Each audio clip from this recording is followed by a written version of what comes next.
A'udzubillahiminasyaitonirrajim. Bismillahirrahmanirrahim. Assalamualaikum warahmatullahi wabarakatuh. Bismillahirrahmanirrahim. Alhamdulillahirabbil alamin.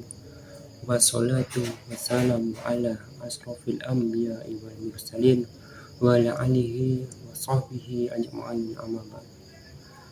Para hadirin yang dirahmati Allah Subhanahu wa taala, pada kesempatan kali ini saya ingin memaparkan resume terkait materi soft skill tahap 2 yang telah disampaikan oleh Bapak Ibu trainer.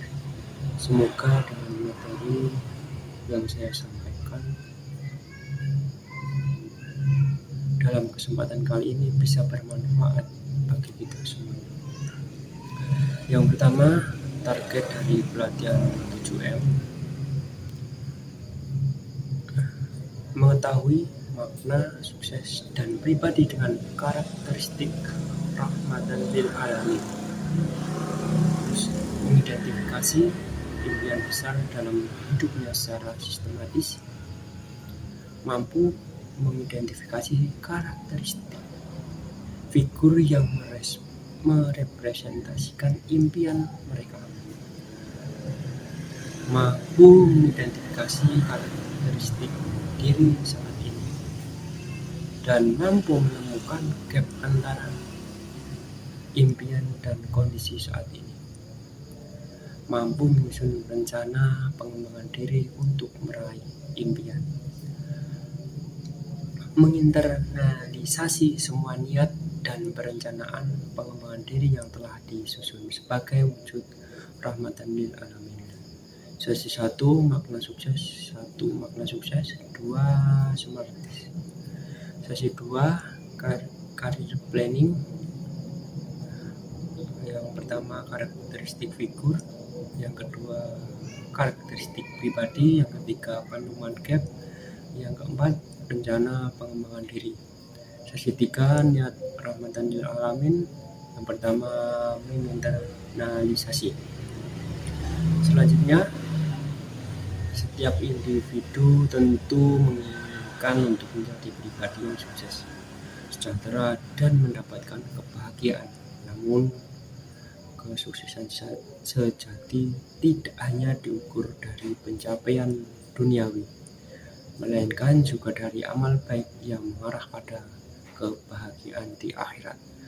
A'udzubillahiminasyaitonirrajim. Bismillahirrahmanirrahim. Wa ma arsalnaka illa rahmatan lil alamin.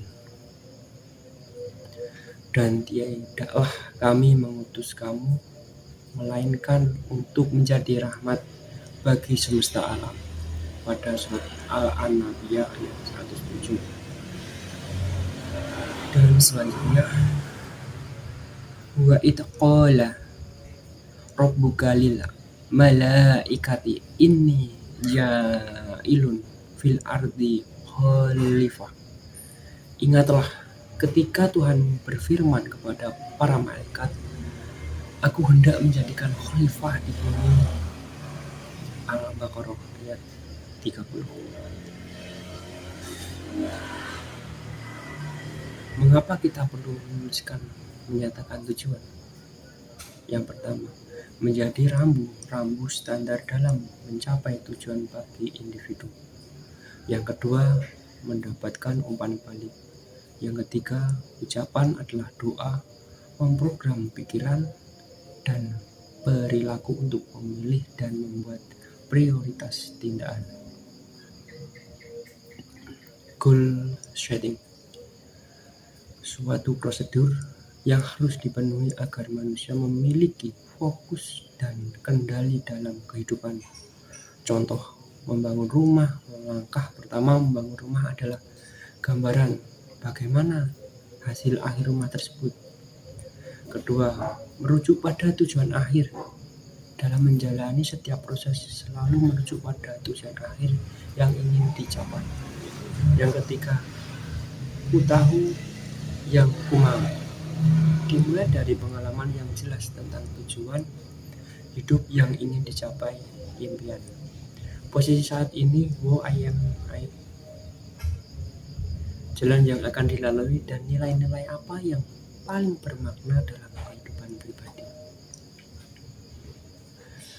Smartis spesifik, tujuan harus spesifik. Contoh menjadi HRD masih terlalu umum, dapat dispesifikkan menjadi HRD BUMN. Measurable, kemajuan dalam mencapai tujuan harus dapat diukur, dipantau secara kuantitatif. Contoh, selalu lulus dengan nilai A dalam ujian blok Mapro, selalu mengikuti seminar terkait HRD setiap semester. Achievable, tujuan dapat diupayakan berdasarkan standar pribadi, hasil mengenalan diri, bukan semata dengan membandingkan dengan orang yang mungkin memiliki kondisi berbeda. Contoh, evaluasi lagi pilihan karir, sudahkah achievable? Realistis, secara operasional tujuan tersebut realistik dan mempertimbangkan posisi, kondisi, dan kemampuan saat ini. Contoh, evaluasi lagi wiki pilihan karirmu, sudahlah realistik. Tim budget, ada kerangka waktu dengan menentukan penanda-penanda. Contoh, lulus S1 tahun 2000, adalah lulus Mapro BO 2021 dan diterima bekerja di BUMN 2021. Contoh, dan selanjutnya Islamik, mengandung unsur terkait ibadah dalam Islamik. Contoh, hafal Al-Quran dan membangun rumah zakat. Contoh tujuan Smartis, saya lulus di tahun 2025 di bulan Juni PK 3,5 atau 500, dan di bulan September saya ditunjuk sebagai ahli daerah untuk mewakili Pemprov, dan semoga dapat mendapatkan medali emas dan dapat dimaksimalkan, dan di bulan Oktober mendapatkan BUMN dan bisa. Contoh kecil dari seorang Muhammad Najih, memiliki visi jauh ke depan. Ia melihat potensi besar dari industri perikanan Indonesia dan ingin menjadikan keunggulan di pasar internasional. Hal tersebut dari bagaimana ia membangun KML dari skala kecil hingga menjadi eksportir produk laut ke berbagai negara. Dia ulet dan tekun, dia inovatif, dia jujur dan amanah, dia peduli sosial, dan dia berkepemimpinan yang kuat dan religius.